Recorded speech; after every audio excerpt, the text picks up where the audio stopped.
Chandra. Today I will discuss the application of Laplace transform in control system. Now, what is Laplace transform? It is just a mathematical tools where we can transfer a time domain one-dimensional function into S domain function, which is Laplace domain. There is another transform which will apply in mathematics, that is known as Fourier transform. It is also a transform theory and it is also a mathematical tools from where we can transfer a one-dimensional time domain function into a frequency domain two-dimensional function. Both are used for in transform theory and both are used in signal analysis also. But Laplace transform basically used in control system. Because why? Because control system deals with some linear time invariant domain, which is where so many differential equation is there and we have to analysis the differential equation. Okay, but if we analysis the differential equation or if we try to solve the differential equation in time domain, that is too much complex. So that is why, just for example, if we plot, just for example, if we plot this type of differential equation, say it is integral differential equation dyt d2 yt dt2 plus 6 dy dt plus 8 into yt equal to 16 into e to the power minus 2.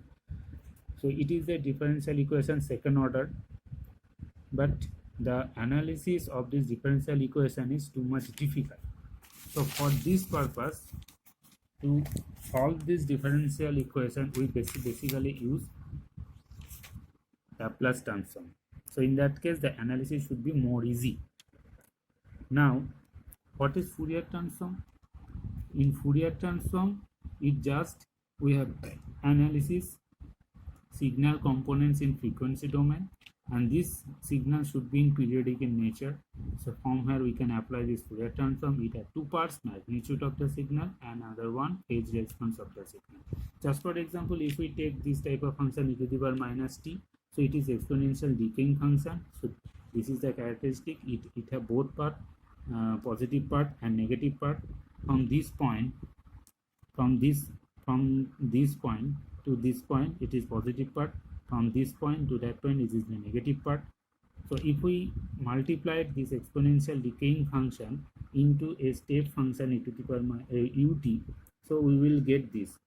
Because ut is a positive domain function, for negative part the value is 0, and for positive part, all over the positive part value is unique, which is 1. That is why it is unit step function. It is unit step function, and if we multiply it with this, we will get this positive exponential decaying function. So negative part is removed by multiplying this one. So it is in time domain analysis, and if we plot the graph against this time domain part. But if we apply the Fourier transform of this function, we will get this. We will get this. So it is Fourier transform. 1 by 1 plus j omega is the answer of this product form of time domain. We will get this. The formula is minus infinity to infinity ft to the power minus j omega t dt, where ft is the ut into e to the power minus t. So it have two part, magnitude part and phase part. Magnitude part is this 1 by root over of 1 plus omega square, and the phase part is tan inverse minus omega. Magnitude corresponding graphical plot of this magnitude is this.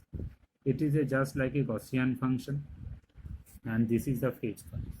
It is a signum function, just like a signum function. So for Fourier, using this Fourier transform, we will get this two-dimensional form of the frequency component of that function, or for that signal easily. Okay, but in Laplace transform, we will deal with this S. S is a complex number. Using S in this Laplace transform, we basically analysis frequency analysis of the given function. We will analyze it. Second one, describe the exponential term for both axes. Both axes means for one dimensional axis we will plot Now amplitude response time. Another case, we will also plot the real part and the imaginary part. Now for S equal to sigma plus j omega, if we apply, if S consists of sigma plus j omega, what is this sigma? It is a real part, and j omega means it is the imaginary part. Now for if we apply the Laplace transform using this ut into the power minus t, we will get this type of function result, ft to the power minus st dt, where over the integrate minus infinity to plus infinity, it is the lower limit to higher limit, and we will get this function, we will get the result, where ft is the ut into the power minus t. Now here this is divided by this 2 part e to the power minus sigma t into e to the power minus j, sorry, S is consist of these 2 part e to the power minus sigma t into e to the power minus j omega t. Now we will get this compromise form. Now here, if we apply the plot of this equation, we will get this result. So here you will see the result of the corresponding plot. Here you will see that when this product form, when sigma equal to 0, then it is just like the Fourier transform.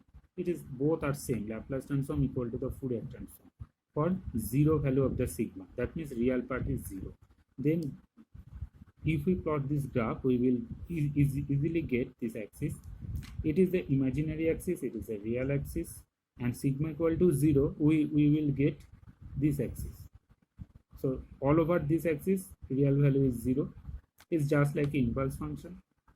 Corresponding, if we apply for Fourier transform, we will get this type of two-dimensional function, magnitude and phase for Fourier. But for Laplace transform, what is the significance? We will plot the graph against this real and imaginary part. For this axis is frequency. That is why we will use both axes. First axis is frequency against this amplitude part. Another axis for real and imaginary part, both. So here you will see for real part, there is no signal will be coming. All signal in the case of frequency. Okay, so this is the magnitude and phase. What is the corresponding phase part? Phase part is just like same. Here also we plot two type of axis. One is frequency, another one is real part and imaginary part.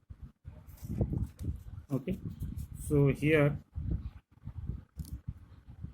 this is the real part and imaginary part, and this is the frequency part. Okay, so you will get these two axis part both at a time, but as we say that the real part is 0, so that is why we will get only the frequency and analysis plot. But if the real part is present, then at a time we will see real versus imaginary explanation as well as the corresponding function. So if we analysis using a cosine function, then we will say cosine of Laplace transform means analysis of cosine part against this frequency, and also the corresponding exponential part, which is real and imaginary. So that is why we will use Laplace for get the most prominent part of the signal component analysis. Thank you.